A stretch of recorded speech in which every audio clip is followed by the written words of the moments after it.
Глава 3. Белая и черная астрология. Вера в астрологию является универсальной и древней. Большинство великих людей истории, таких как Цезарь, Плиний и Цицерон, верили в нее. Марк Антоний никогда не путешествовал без астролога, которого порекомендовала ему Клеопатра. Август, вступая на престол, составил свой гороскоп от Теогена. Тиберий выявлял претендентов на свой трон с помощью астрологии и гаданий. Александр Македонский консультировался с астрологами перед вторжением в Индию. Во время Второй мировой войны и нацисты, и союзники назначали астрологов для помощи в своих кампаниях. Столь широко распространенным убеждением должно быть что-то фундаментальное. Французский профессор Лебас в своей статье об астрологии в энциклопедическом словаре Франции справедливо заметил, что приверженность к этому предмету такого количества высокоинтеллектуальных людей сама по себе должна быть достаточной для того, чтобы считать, что вся астрология не является глупостью. Елена Блаватская, знаменитый русский оккультист XIX века, в «Тайной доктрине» указала, что астрология была как эзотерической, так и экзотерической, как белой, так и черной. Она сказала, астрономия или поклонение небесному воинству является естественным результатом лишь наполовину раскрытой астрологии.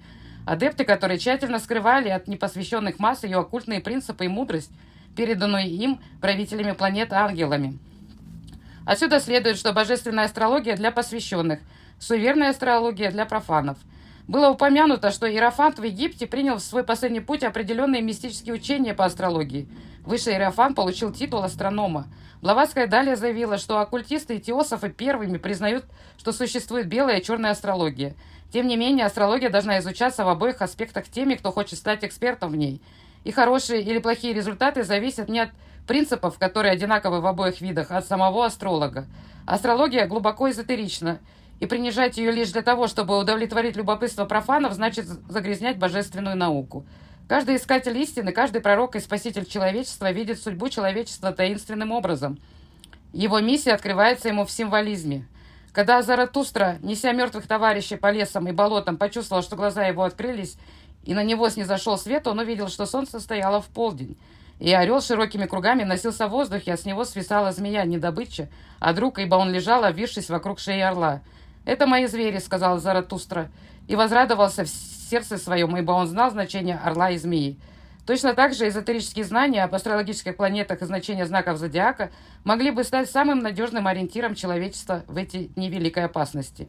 Фридрих Ницше, знаменитый немецкий философ, подчеркивал роль сверхчеловека в задаче вечного возрождения всего сущего. Он сказал: «Я учу вас быть сверхчеловеком. Человек – это то, что нужно преодолеть. Что вы сделали, чтобы победить его? Это совершенство, символизируемое сверхчеловеком, достигается не только за счет экономических и технологических достижений. Его можно достичь, переориентировав себя. Знание астрологии, как личное, так и мирское, открывает путь к этой конечной цели – совершенству человека. Часто говорят, что есть два пути – путь быстрого развития и путь нормального роста. Первый обычно называется путем йоги, а второй – путем домохозяина. Существуют различные школы йогических практик, которые подходят для людей с разным темпераментом. Варахамихира в своей Брихаджатаке указал на различные виды духовного сана, которым следует человек в зависимости от силы различных планет. Профессор Субраманья Састри в своем переводе классика кратко изложила эту позицию в таблице. Если таблицу наложить на таблицу, посвященную космической музыке, приведенную в следующей главе, то даже непрофессионал сможет получить представление о том, какие особые приготовления необходимо предпринять, чтобы вступить на путь возвращения или неврити Марк. Когда ученик продвигается по пути духовного раскрытия, он должен овладеть кундалини-шакти, змеиным огнем. Не была ли эта змея, овившаяся вокруг шеи орла Затаустры и наполнив его энергией?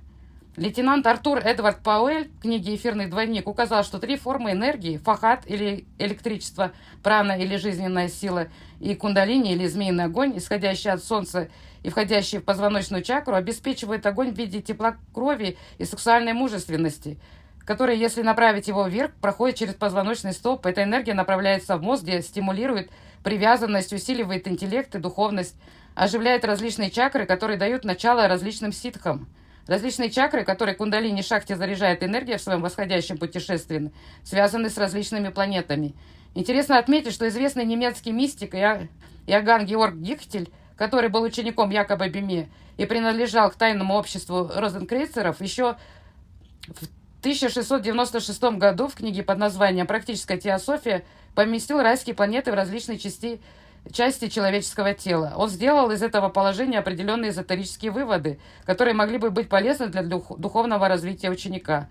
Ключ к этой мистической взаимосвязи в настоящее время утрачен, но различные планеты, наложенные на узор Кала-Пуруши, могут дать ключ к раскрытию тайны.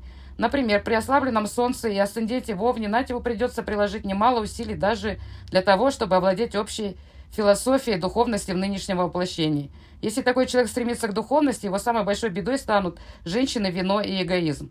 Если Марс в Раке занимает 7-й дом, его первоначальными трудностями могут быть вызваны гневом, богатством, интеллектом и собственническим инстинктом. Такому человеку придется научиться любви, преданности и самоотдаче, прежде чем он вступит на опасный путь йоги. Владельцу дома, желающему следовать по медленному эволюционному пути божественного раскрытия, не мешало бы помнить, что карта рождения дает ему график трудностей и подводных камней. Первая половина 360 градусов, то есть первые 7 домов, но включая только половину асцендента и половину 7-го дома, является результатом санчита кармы индивидуума. Остальная часть карты указывает на его крияману. Личность человека является результатом его прошлой кармы, а также плодом его нынешних усилий. Это также разрешило бы противоречия, связанные со свободой воли и детерминизмом. Для анализа гороскопа с этой точки зрения 7 планет можно разделить на ряд пар, а именно Солнце, Луна, Марс, Венера, Юпитер, Меркурий и Сатурн остается в стороне. В этих парах представлены плоды прошлого и возможность будущих действий. Сатурн обладает уникальной функцией разрядки.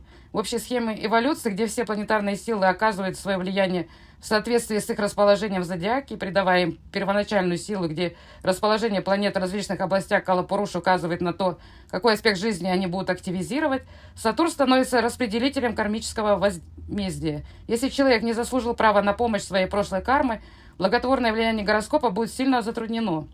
Планеты ограничения или планеты, создающие несчастье, накладывают кармические ограничения на человека, тем самым блокируя благотворное влияние, исходящее от других планет. Карта рождения указывает на различные силы, добрые и злые, действующие на человека. Природа планет и их расположение указывают на ограничения, которые человеку придется преодолеть в начале своего путешествия. Он может изменить свою личность и свой ментальный склад, чтобы быть свободным, способным выдержать любое потрясение, исходящее от других сдерживающих планет. Но он не может изменить своих братьев, свои проблемы, врагов или тип домов, в которых ему, возможно, придется жить. Взглянув на гороскоп человека, можно было бы понять его внутренние конфликты, прошлые достижения в какой-либо особой сфере деятельности и методику преодоления его нынешних невзгод. Это большая обременительная ответственность, которую несут астрологи. Это относится как к личной, так и к мирской астрологии. Зная значение звезд для отдельных людей и целых стран, можно ускорить достижение хороших результатов и преодолеть плохие. Это знание может иметь огромное значение для манипулирования событиями по своему усмотрению. Это похоже на использование электрической энергии как во благо, так и во зло, и эту энергию нужно использовать с большой осторожностью. От того, как используется эта сила, зависит, станет ли астрология белой или черной в руках любого конкретного астролога. Благодаря знанию звезд человек развивает маневренность в своей карьере и уменьшает сковывающее влияние кармы. Колесо жизни и смерти больше не давит на человека, по крайней мере, с такой силой. Черная астрология еще глубже погружает человека в кармические оковы, в то время как белая освобождает его от этих оков. И астрология оставляет за каждым заинтересованным человеком право выбирать свое собственное направление, белое или черное. То используется ли знание астрологии для духовного роста отдельного человека или общества, определяет природу астрология в руках практикующего.